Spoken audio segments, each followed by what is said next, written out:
Welcome to Deceived by Pharmakeia, Part 1. This is a three-part series. Part 1 is God's preparation for the end-time health war.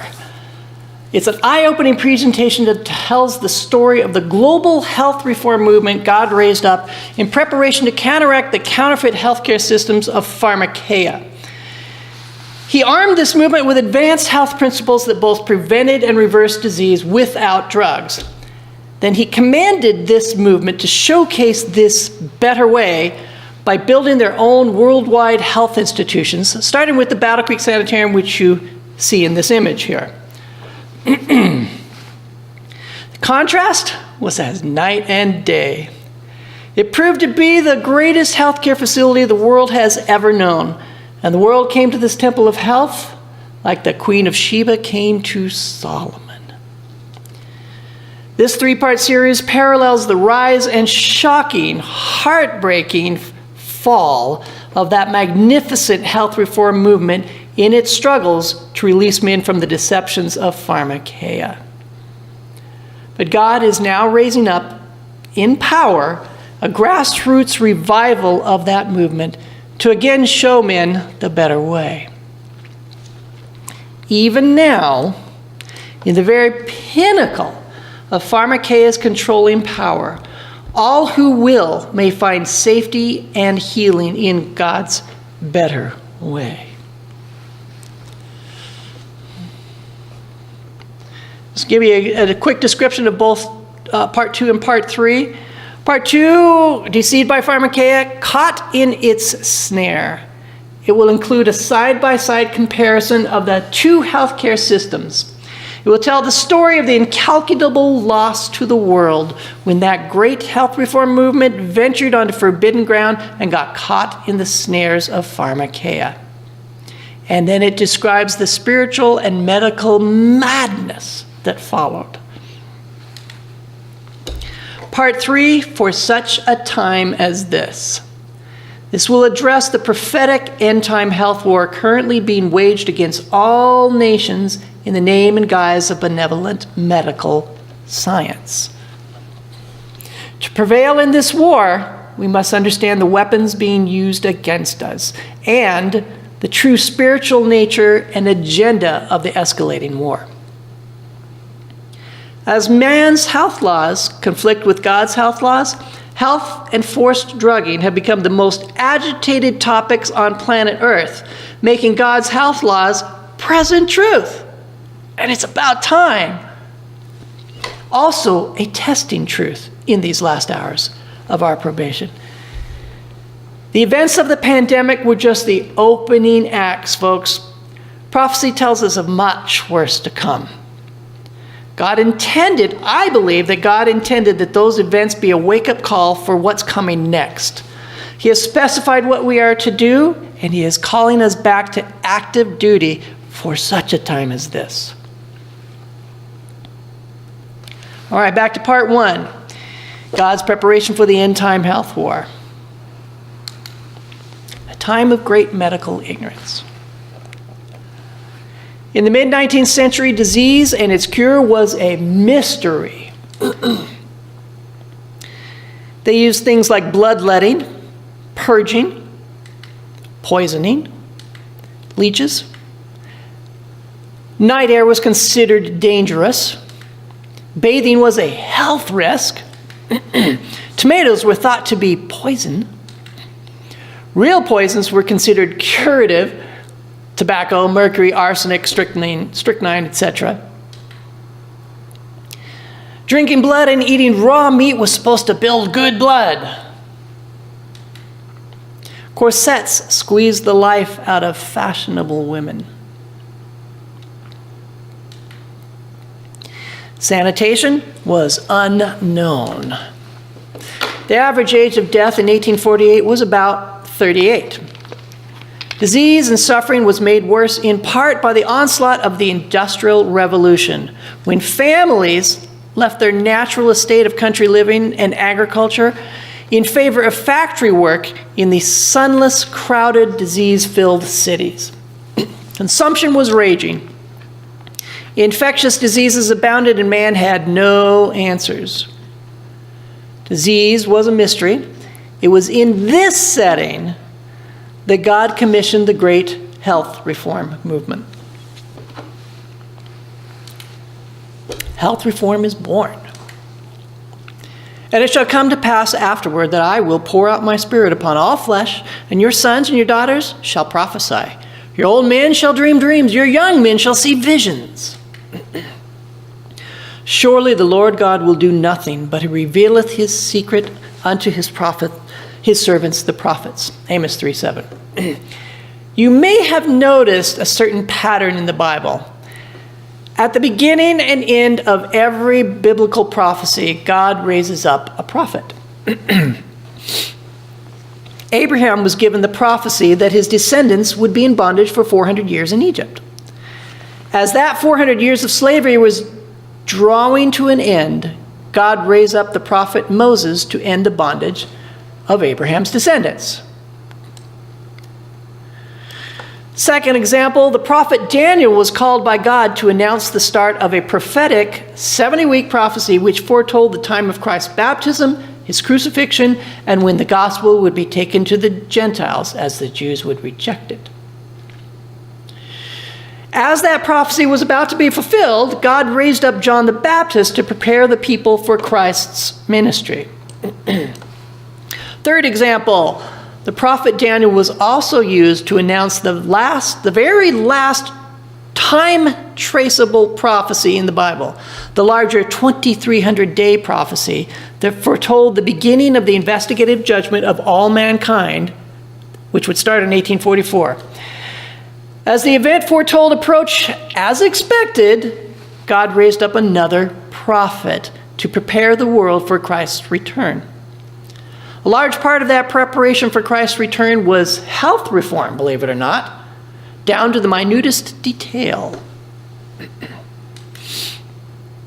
This is excerpted from the Ellen G. White Estate. As Daniel's 2300-day prophecy concluded and the investigative judgment of mankind was beginning, God called a sickly, shy, uneducated 17-year-old girl named Ellen White to his service as an end-time prophet. God intentionally called the weakest of the weak to that office, that his strength may be perfect in weakness.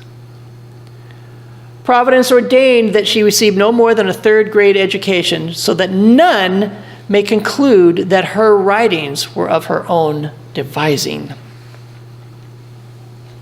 Ellen White received an estimated 2,000 divinely inspired visions and prophetic dreams during her 70 years of public ministry. She is the most translated female writer in the world. She is the most translated American author, male or female. She wrote volumes on subjects she had never studied. She taught principles and scientific knowledge unknown to the most learned men of her day, but now proven scientific fact. She was considered to be 50 to 100 years ahead of her time. Subjects included health and temperance, lifestyle, stewardship, education, religion, social relationships, race issues, evangelism, prophecy, publishing, nature, psychology, and more. Ellen White was a much in-demand public speaker by Adventists and non-Adventists alike, especially on matters of health and temperance. At the time of her death in 1915, 24 of her books were in circulation, with 2 more ready for publication. 5,000 articles for various publications had been written by her. 200 different tracts and pamphlets of hers had been published. 100,000 pages of total literary output had been written by her. 50 compilations of her writings have been produced since her death. She was a co-founder of numerous sanitariums, colleges, and publishing houses around the world. By the way, when she was first called to write books from the visions, she pled with the angel that she didn't know how to write. So what was the angel's response to her? It was simple. She just said, read. God didn't just bestow that ability on her, but he blessed her efforts as she read, as she learned. The most beautiful, compelling writings I have ever read are from Ellen G. White. And many other people say the same thing. To the law and to the testimony, if they speak not according to this word, it is because there is no light in them. Isaiah 8:20. All prophets are to be tested and measured by the word of God. Ellen White is never to be placed above the Bible. If there's a seeming disagreement, the Bible wins. If the Bible is the master architect's blueprint, then Ellen White is the architect's additional details that make clearer the original blueprints. She's the telescope that magnifies and brings into clearer focus the stars which are already there. Any new light she was given was in harmony with the Word of God. Her mission was to lead men and women to the greater light. Her very first health-related visions are described below. Exactly 4 years after the investigative judgment began in the autumn of 1844, God sent the first health-related vision to the Advent believers through Ellen White in 1848. She was simply shown in this very small first vision that tea, coffee, and tobacco were injurious, even life-threatening. Even life-threatening. Tea and coffee, life-threatening. I didn't say that, God did. Tea and coffee was the first light given from God on health. That ought to tell us something. This little vision was to be followed by others in God's timing. It was the beginning of the great Adventist health reform movement, although it was not yet known to be so. 6 years later, on February 12, 1854, she was given a bit more health information. She was shown two things.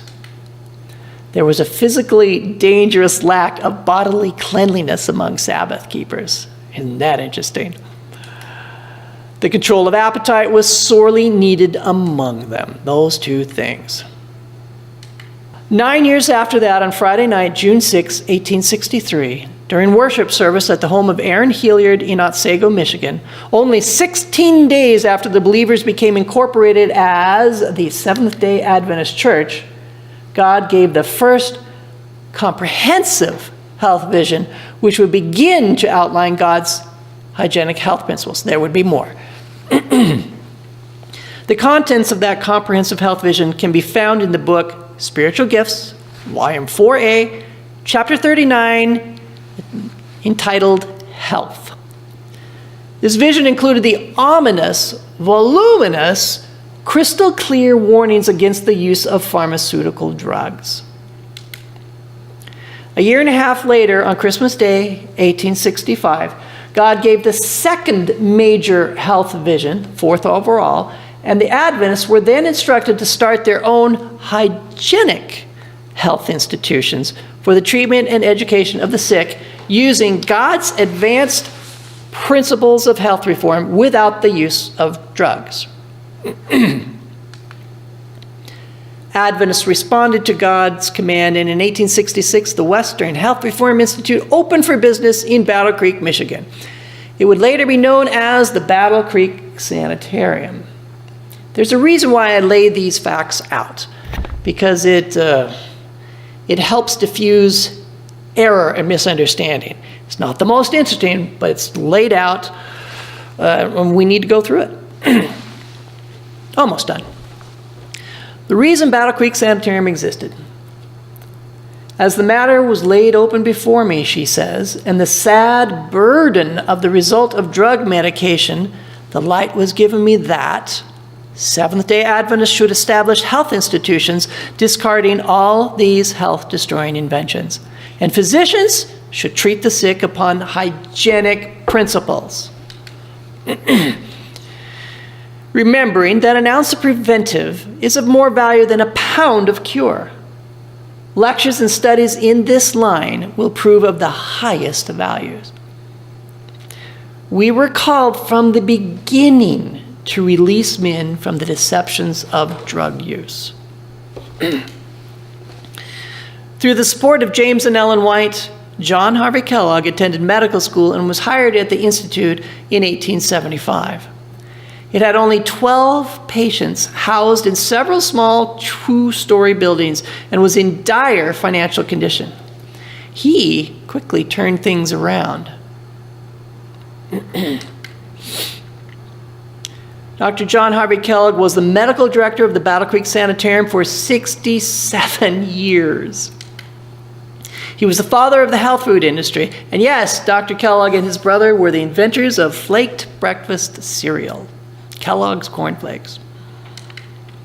He was a pioneer in light therapeutics, author of 50 medical books, prolific inventor and innovator, public speaker, world-renowned surgeon, considered to be the greatest physician in our world. That was Ellen White that said that in a letter to Dr. John Harvey Kellogg. And I'm absolutely convinced it's true. In 1878, this was the new building. They had changed the name to the Battle Creek Sanitarium. This rapidly expanded into that. This is what it looked like just before the 1902 fire that burned that whole thing down. 4 a.m. Tuesday, February 18, 1902. Look what they built in just 15 months. The dedication of the new Battle Creek Sanitarium, May 31, 1903. 15 months. The new wood-free sanitarium building, this is the bird's eye view of it. Massive institution there. In 1928, they added that tower to it. Battle Creek Sanitarium is to the left, just to the left of those cars. General Conference Office was to the left, Review and Herald to the right, just across the street. We were congregating, which we were not supposed to do. Now, this is from Dr. John Harvey Kellogg, quoted in the preface of Christian Temperance and Bible Hygiene. The world-famous Battle Creek Sanitarium attributed their overall success as an institution to a systematic and harmonious body of hygienic truths, free from patent errors and consistent with the Bible and the principles of Christian religion. He's talking about Ellen White's writings. Dr. Kellogg stated that the principles in that system have been put to the test of practical experience by thousands, and thousands have testified to physical, mental, and moral benefits received. The reformatory movement and the institutions developed by it have grown to be the most extensive and the most prosperous establishments of the sort in the world. And all this was achieved while avoiding the use of drugs. Battle Creek Sanitarium was the standard for all other institutions. That's why I tell their stories. The next slides show the 8 core elements of God's hygienic healthcare system, outlined by Ellen White. There were actually about 16 that Ellen White talked about, but these are just the basic 8 that helped form the foundation for the rest.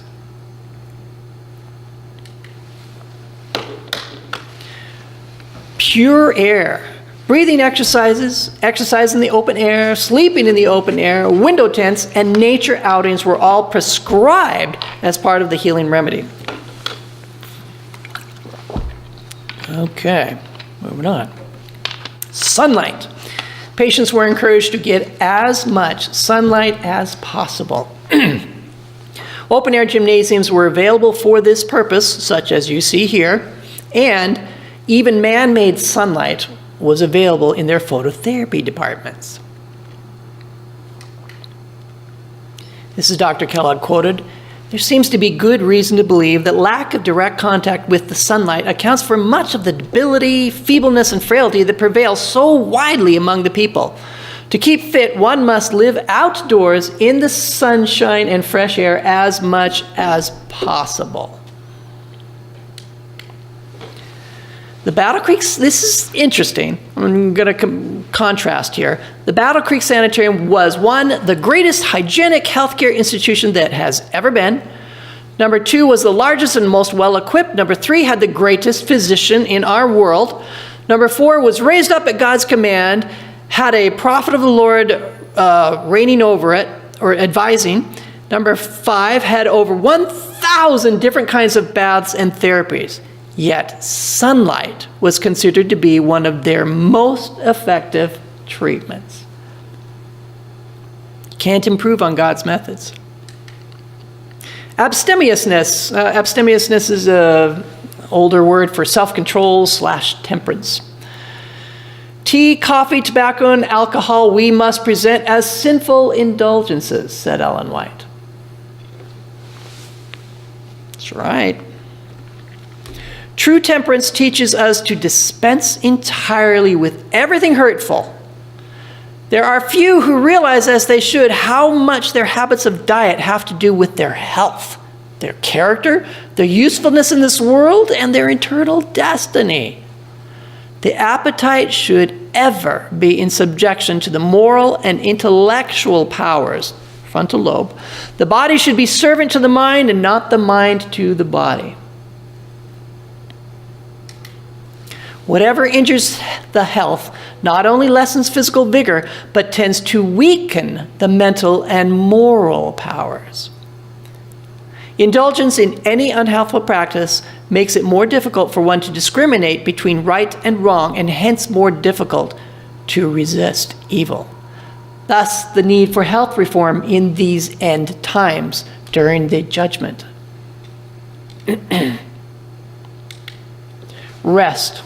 Sanitarium promoted regular sleep hours, 8 hours per night, sleeping in the dark with windows open on an empty stomach. Exercise. Patients were prescribed regular exercise, especially outdoors, and had many activities to choose from. Battle Creek Sanitarium promoted whole, plant-based food, fresh from the garden, eaten judiciously at regular intervals, no less than 3 to 6 hours before bedtime, 2 meals better than 3, and no snacking, no in-between meals. God is trying to lead us back step by step to his original design that man should subsist upon the natural products of the earth. That does not include meat. The use of water. Hydrotherapy was a major modality at the sanitarium. It was the core of the successful Spanish flu treatment. Trust in divine power. God does the healing. Only God's system is effective and safe. Everything else is a counterfeit. All patients were treated by default with these agencies. They both prevented and reversed disease. And the first task was to ascertain the cause of the illness, the deficiencies in these lifestyle habits. Their focus was to strengthen the body's defenses rather than attack disease, the war on disease. Dr. Kellogg took those advanced principles and he placed them on a scientific basis, then turned them into a public health education movement, which he branded with the name Biologic Living. He was known the world all over for this. It summed up the system of healthful living that taught obedience to natural law as a moral duty necessary to physical, mental, and spiritual health. It was a healing lifestyle that both prevented and reversed disease. Dr. Kellogg summed it up like this. He says, biologic living means health, comfort, efficiency, long life. It means good digestion, sound sleep, a clear head, a placid mind, contentment and joy to be alive. Close to nature is a safe place, a haven of rest and peace where one may breathe the air of heaven and freedom, may feel the thrill of vital joys and hear the music of the spheres. The simple life is not an innovation. It is a return to the old paths from which the perversions of our modern civilization have gradually diverted millions of men and women, perversions that are responsible for the multitudinous maladies and degeneracy which yearly multiply in number and gravity. In a conversation with this is interesting. In a conversation with a visiting physician, Dr. Kellogg asked, "Do you know how it is that the Battle Creek Sanitarium is able to keep 5 years ahead of the medical profession?" And he answers his own question here. "When a new thing is brought out in the medical world, I know from my knowledge of Ellen White's writings whether it belongs in our system or not. If it does, I instantly adopt it and advertise it while the rest of the doctors are slowly feeling their way. And when they finally adopt it, I have 5 years start on them.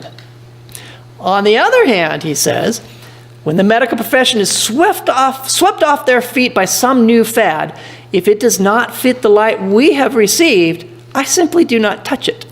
When the doctors finally discover their mistake, they wonder how it came to be that I did not get caught." Kellogg said, "I know from my knowledge of Ellen White's writings whether it belongs in our system or not." That's how a bank teller detects counterfeit bills, by studying the authentic. We don't have to study all the different methods of worldly healing, just God's methods. It will keep us from being caught in the numberless snares of pharmakeia. We have an owner's manual. We will know which health claims and modalities of God and which are not of God if we study the authentic.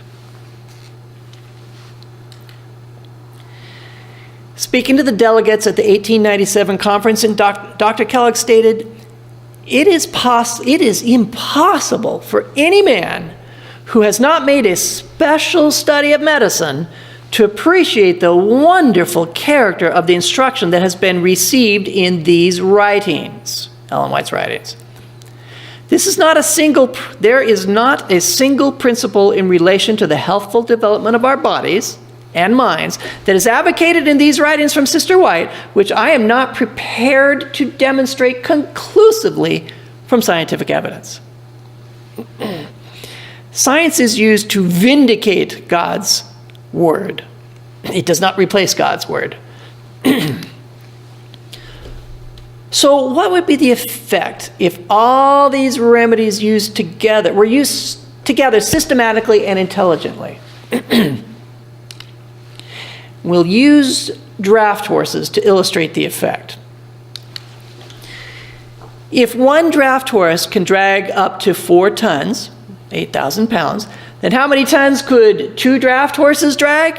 Well, that would be 4 plus 4 equals 8. 8 tons, right? Well, 2 draft horses can drag up to 12 tons. What happened to 4 plus 4 equals 8? Wait, there is more. Trained up together, these horses can drag 16 tons, 4 times the amount what one horse could drag with just 2 horses. That is called synergy. The power of synergy lies in the fact that multiplication, not addition, takes place when working as a team. God's provisions for health and healing were designed to be used together, synergistically. His agencies multiply each other's effectiveness with no side effects at all. It was the strength of the Battle Creek Sanitarium. It's why men and women of wealth and influence frequented the sanitarium. That being said, it is the Lord's plan that men and women of wealth and influence shall feel a safety in a sanitarium where prayer is offered up to God. They are to see that there is a people in the world having talent and knowledge who are not vain and self-exalted, who follow the pattern Christ has given. Seventh-day Adventists are to be represented in our world by the advanced principles of health reform which God has given us. When was the last time that's happened? Well, it's coming up. The next section is about how men and women of wealth and influence responded to Adventists when they were known for their advanced principles of health reform. The greatest minds of the industrial age were drawn to these healing principles, whether they were righteous or whether they were unrighteous. They recognized the hand of divinity in all this. They recognized the effectiveness of this.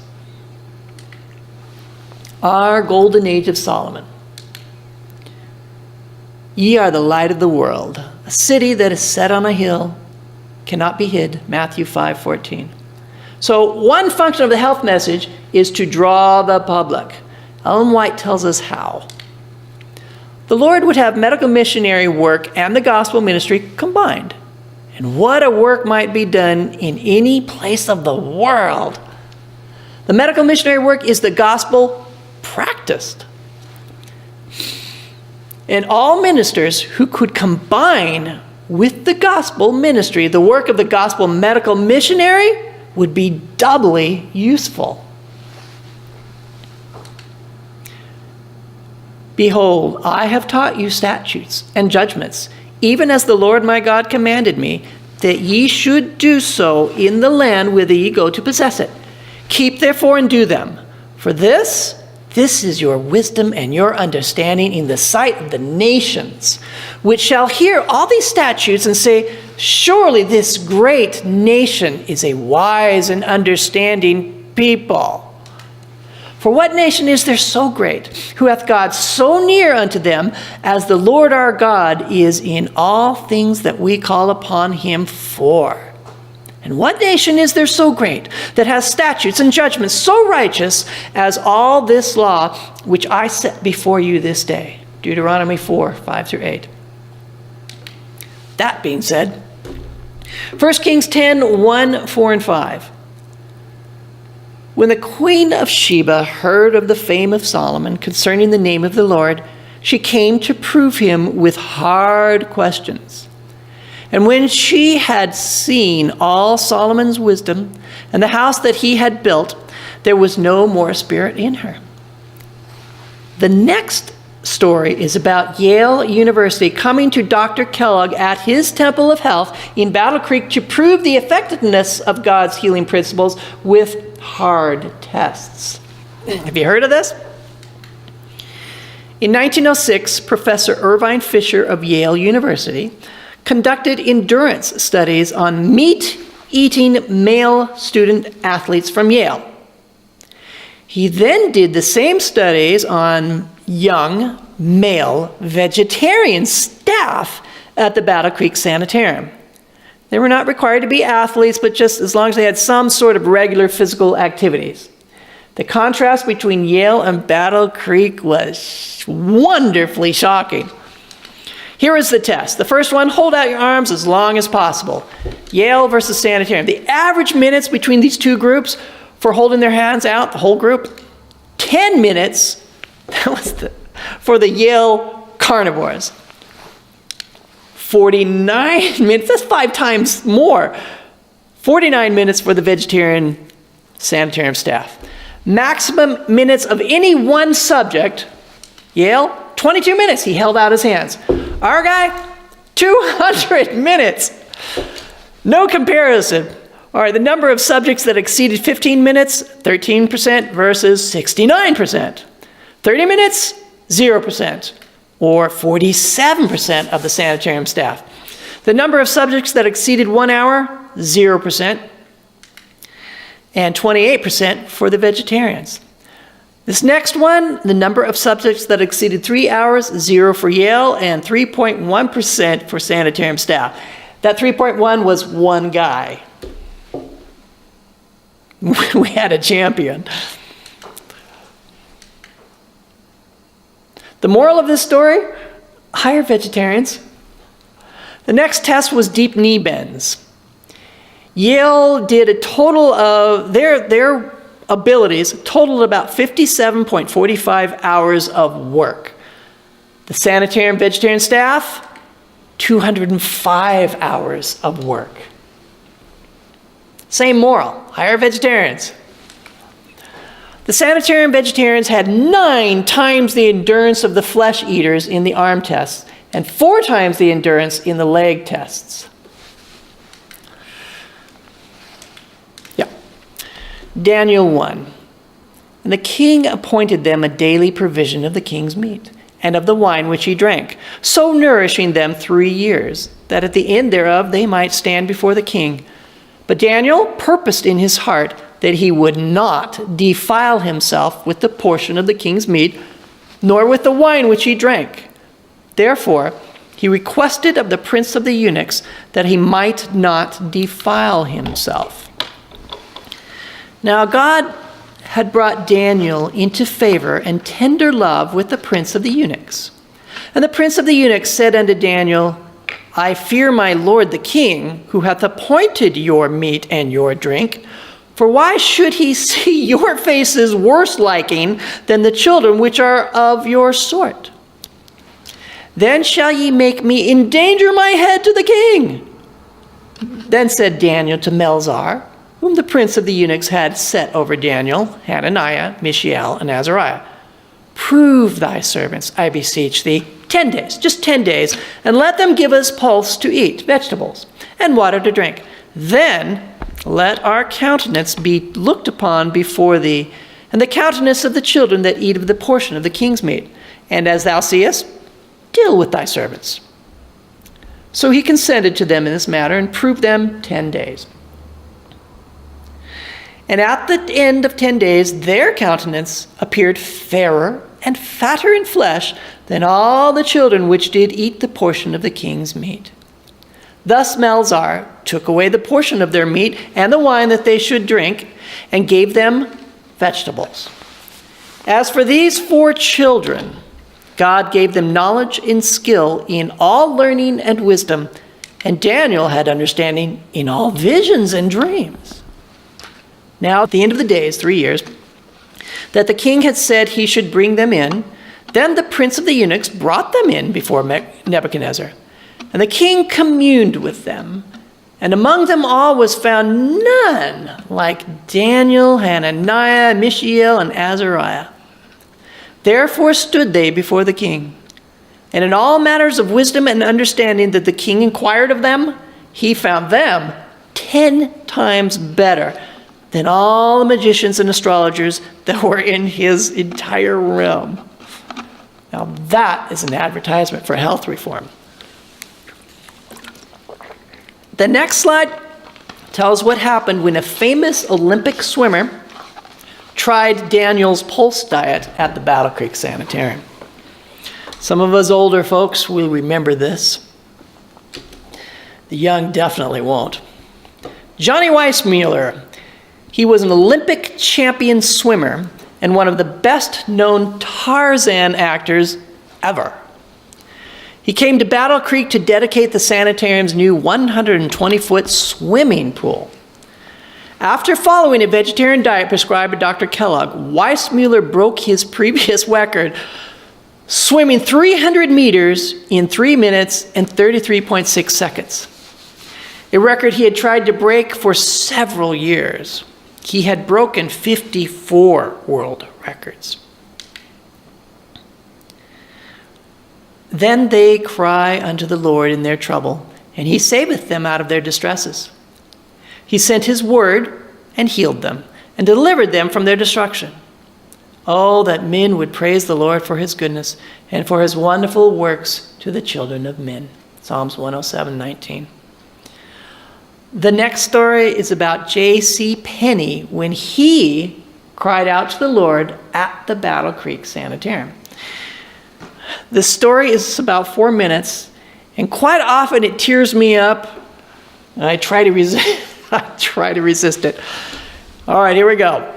James Cash Penney received a miracle of healing at the Battle Creek Sanitarium. As told in his autobiography, 50 Years with the Golden Rule, Mr. Penney lost more than $40 million in the financial collapse of 1929-1932.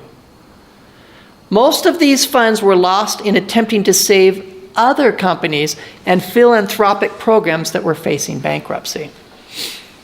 What crushed him most were the vicious attacks on his moral responsibility and cherished reputation. Though still chairman of the board of the J.C. Penney Company, at 56, he was almost broke. The fruits of a lifetime of labor had been swept away in a few short months.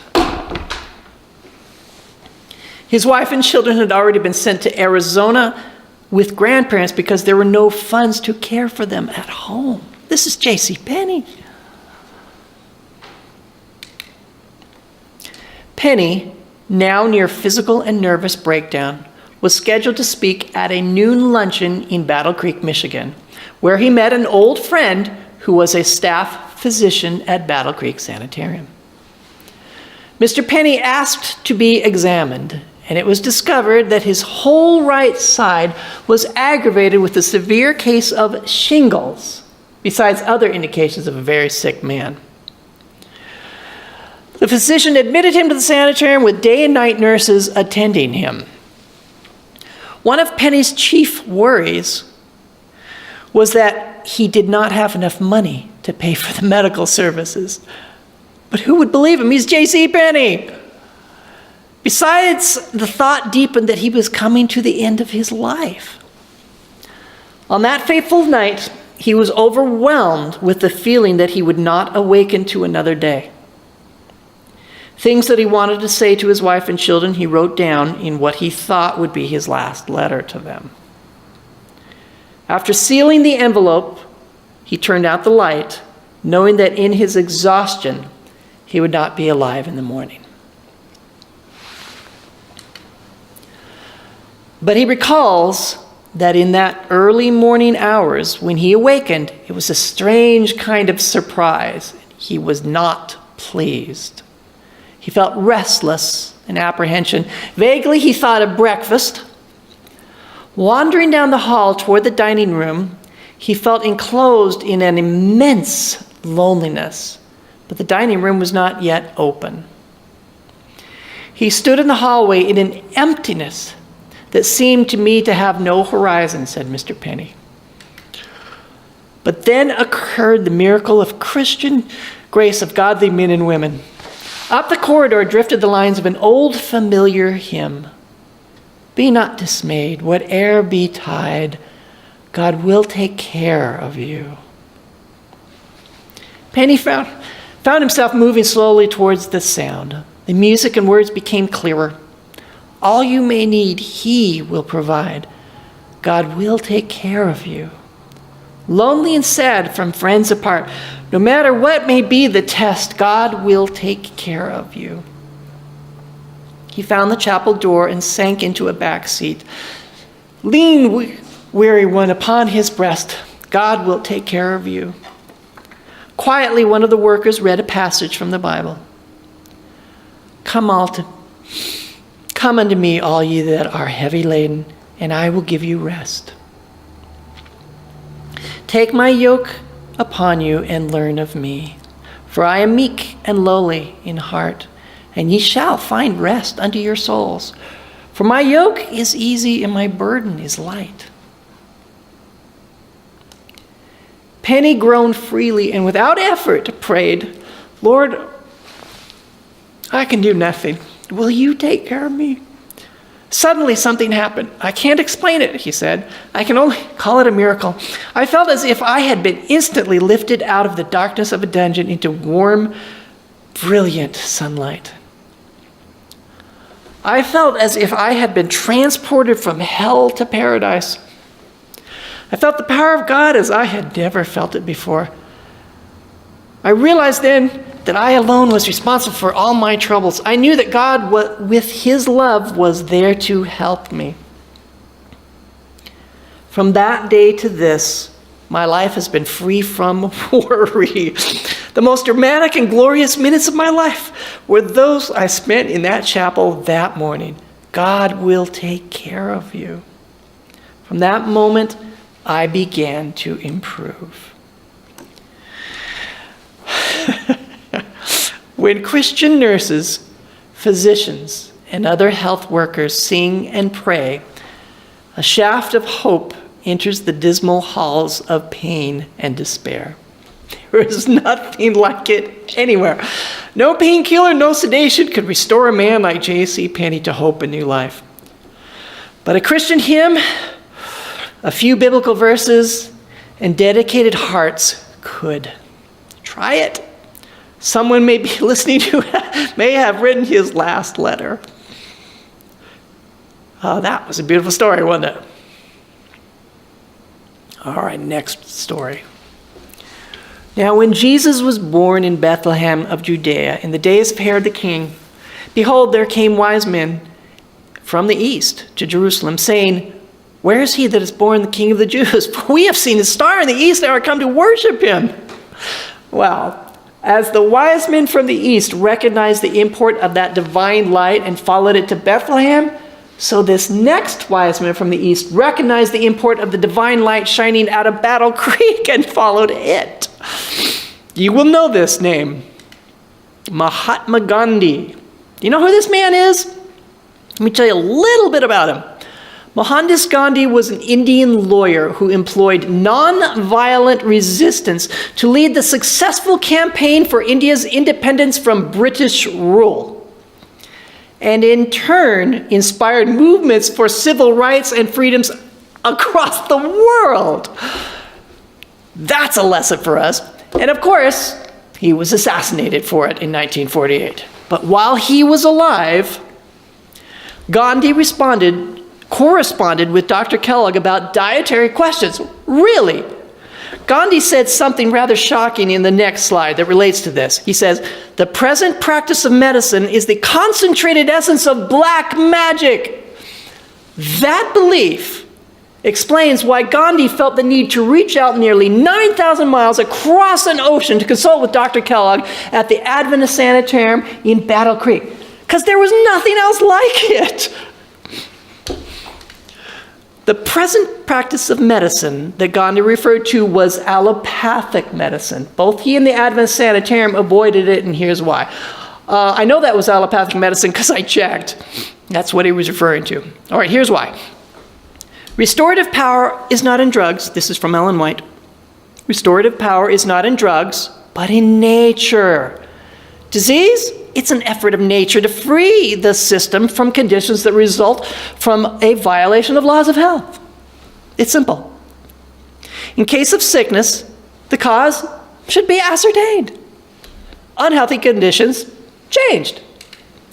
Wrong habits corrected.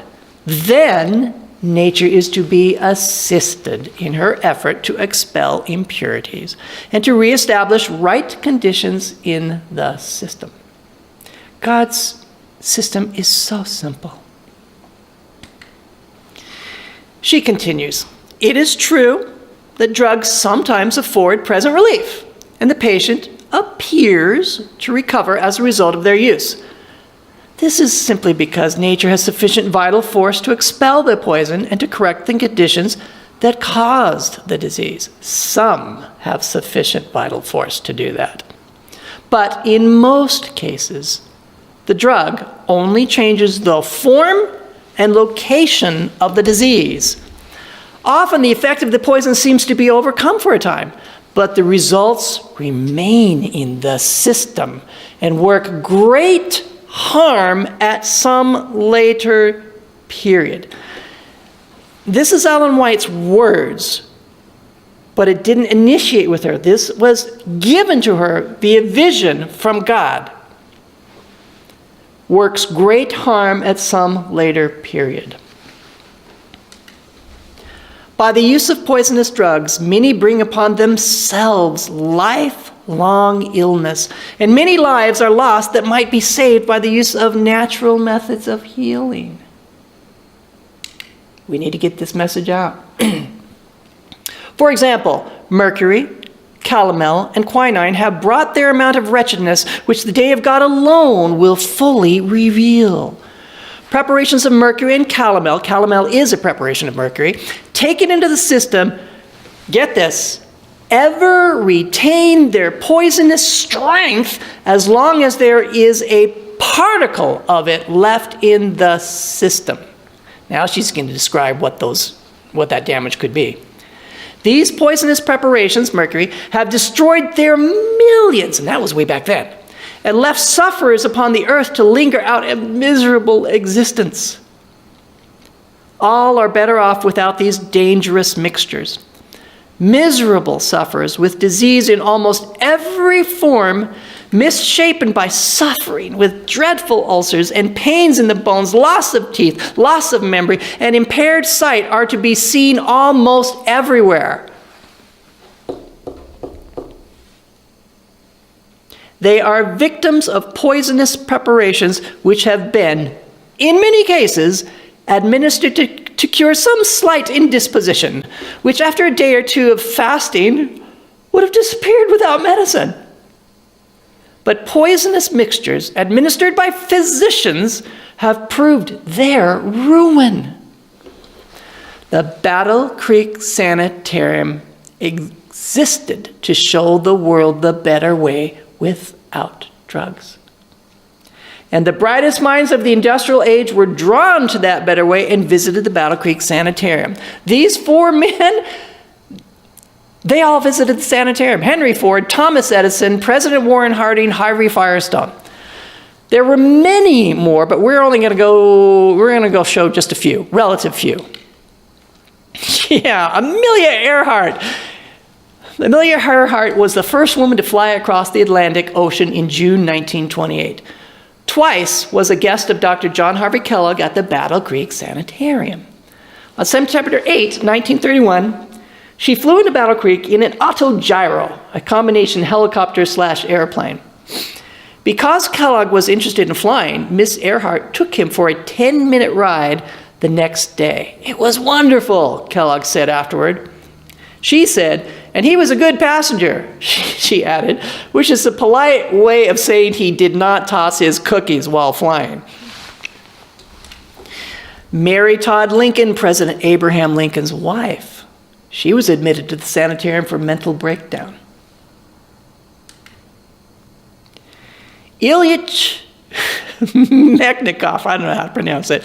This fellow was the father of natural immunity and grandfather of probiotics. This is the man that started the whole gut microbiome idea. He was the reason Dr. Kellogg gave his patients probiotics. And the world is just now catching on to this and claiming that it is a very new science. No, it wasn't. This lady right here, Sojourner Truth, she is so special.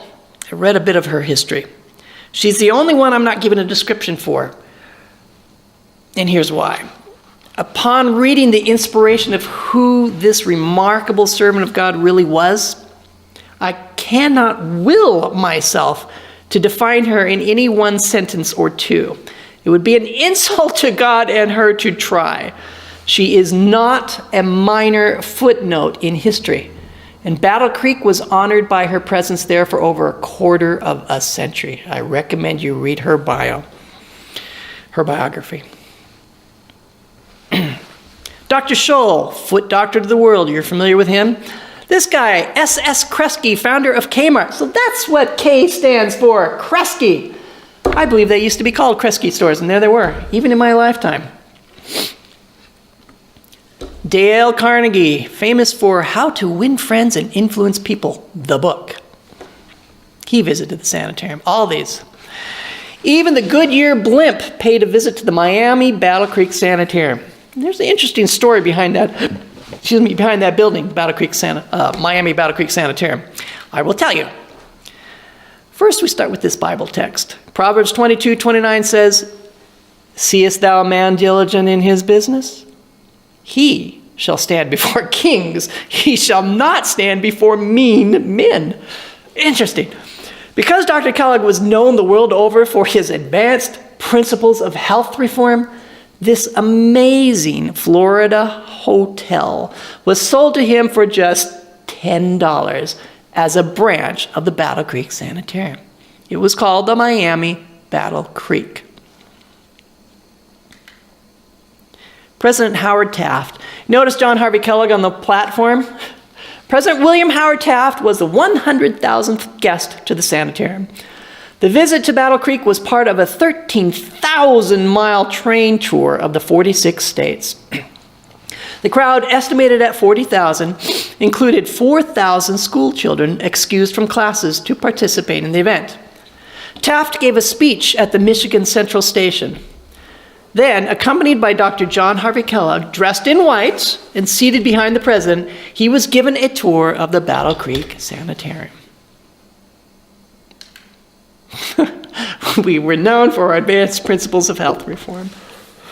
First Lady Eleanor Roosevelt, wife of President Roosevelt, Franklin D. Roosevelt, Dr. Charles and William Mayo with Dr. Kellogg. Doctors William and Charles Mayo credited their friend Dr. Kellogg with the idea for their now famous Mayo Clinic. The Mayo brothers were strong admirers of Dr. Kellogg and visited him several occasions to observe his surgical procedures. We had an influence, folks. Charles E. Welch, founder of Welch's grape juice. In 1938, a news report indicated that grape juice producer Edgar Welch had visited the sanitarium 32 times. Welch advocated grape juice as a healthy remedy, as does the Bible. The Pavlov Physiological Institute of Battle Creek Sanitarium. Remember Psychology 101 in college? Remember Pavlov and the drooling dogs? That's what this was. Nobel Prize-winning Russian physiologist Ivan Pavlov, best known for getting dogs to drool upon ringing a bell, basically had a branch office at the Battle Creek Sanitarium research facility. Kellogg knew what he was doing. Admiral Richard Byrd. He's the famous Navy explorer which conducted the first expeditions to reach both the North and the South Pole by air. He counseled with Dr. Kellogg about diet before making his expeditions. And he credited Dr. Kellogg with saving his life when he was a patient at the Battle Creek Sanitarium. Booker T. Washington and his Battle Creek Sanitarium light bath cabinet. This guy is amazing as well. He was the founder of the Tuskegee Institute. Booker Taliaferro, never knew that. Booker T. Washington, April 5, 1856, November 14, 1915, was an American educator, author, orator, and advisor to presidents of the United States. Between 1890 and 1915, Washington was the dominant leader in the African American community. In 1881, Mr. Washington founded a school which would eventually become the Tuskegee Institute. Mr. Washington owned one of Dr. Kellogg's incandescent electric light bath cabinets shown here at his home. He was also a visitor at the Battle Creek Sanitarium. Clara Barton, the famous pioneering American nurse who founded the American Red Cross. She was a hospital nurse in the American Civil War. Dr. Kellogg visited her in Washington, D.C. There's stories behind that, but I'm kind of running out of time here. Oh, I gotta tell you, it's inspiring. In a 1912 speech at the Battle Creek Sanitarium, Dr. Kellogg said, "I happened to be in Washington at a Battle Creek Sanitarium banquet that was given by a grateful patient, and Clara Barton was one of the guests of honor at this banquet. I met her there, and she listened with very much interest, apparently for an hour, when I gave a presentation to the people who had gathered there, most of them people of considerable note, members of the foreign industries, and others who had been invited by Mrs. Henderson. I told them about Battle Creek Sanitarium principles." How marvelous. C.W. Barron, The Wall Street Journal. John D. Rockefeller, he was an industrialist, philanthropist, and oil man of Standard Oil. Rockefeller was a regular at the SAN.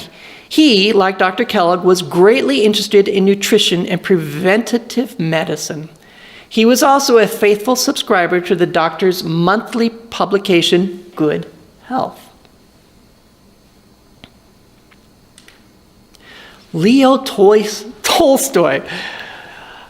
He was famous for writing the great novel War and Peace. In 1873, Tolstoy set to work on the second of his best-known novels, Anna Karenina. Tolstoy was a visitor to the Battle Creek Sanitarium and became a vegetarian in 1885. Tolstoy was nominated for the first Nobel Peace Prize in Literature in 1901, which he rejected, by the way. George Bernard Shaw, he was awarded Nobel, he's sitting here with Dr. Kellogg at the Miami Battle Creek. awarded Nobel Prize in Literature in 1925. A strong vegetarian advocate with Dr. Kellogg at the Battle Creek Sanitarium.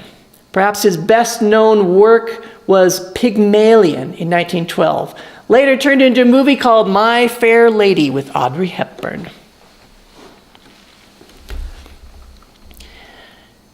This is going to seem unrelated, but I'll make the connection. This quote from the Bible, "Thou shalt not bow down to their gods, nor serve them, nor do after their works, but thou shalt utterly overthrow them and quite break down their images. And ye shall serve the Lord your God, and he shall bless thy bread and thy water, and I will take sickness away from the midst of thee." Well, there's a conclusion to be had about this. Apparently, abandoning our forbidden, cherished idols has something to do with health and healing. The false gods in the text could just as well be referring to the counterfeit systems of healing which God forbids. Only God's methods offer true health and healing, as demonstrated in the 1918 Spanish flu in the next slide. The 1918 Spanish flu pandemic, also known as H1N1 swine flu, has been described as the greatest medical holocaust in history. It had 4 waves and lasted 15 months, killing an estimated 17 to 100 million worldwide, with a global mortality rate estimated at 10 to 20% of those infected. Yet there were some medical institutions, guess who, that had fewer deaths than others, far fewer deaths than others, some approaching nearly 100% recovery rate, like the Battle Creek Sanitarium and her sisters. The institutions with the greatest success were those that were known for their advanced principles of health reform. And I know that I have another presentation on that topic about that when the pandemics come. That's what it's called, when the pandemics come. The institutions with the greatest success were those that were known for their advanced principles of health reform. All right, Deuteronomy 28:13, "And the Lord shall make thee the head and not the tail. And thou shalt be above only, and thou shalt not be beneath." He's making it clear. "If that thou hearken unto the commandments of the Lord thy God, which I command thee this day to observe and to do."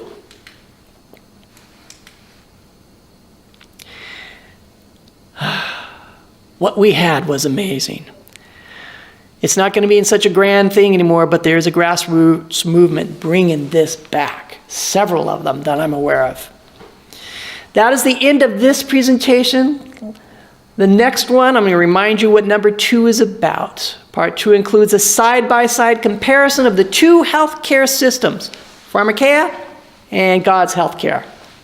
It also tells the story of the incalculable loss to the world when that great health reform movement ventured onto forbidden ground and got caught in the snares of Pharmakeia. It describes the spiritual and medical madness that followed. All right, thank you. That is the end of this presentation.